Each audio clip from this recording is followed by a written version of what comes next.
welcome back to our channel. In this today's video, I am going to show you how to fix HSBC Middle East mobile banking login error issue. If you are facing login error issue, don't worry. In this video, I will show you simple and easy step to fix the problem. Just follow each step carefully.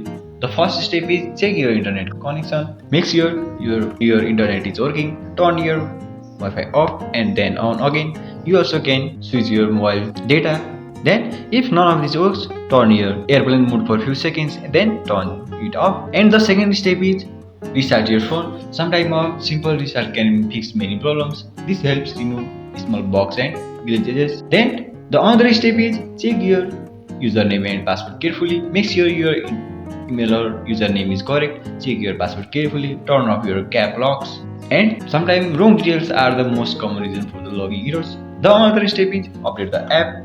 Make sure your app is updated to the latest version. For the app update, open your Play Store or App Store, search for the app, tap on update option if it is available. Sometimes old version may not work properly. So the other step is check your server status. Sometimes the problem is not from your side. The app server may be down. Wait for some time and try again. Many users also may face the same issue. So the other step is clear app cache. Go to your phone setting, tap on apps or app management, then click on app list or apps, then search for the looking app, then tap on storage and cache, click clear cache.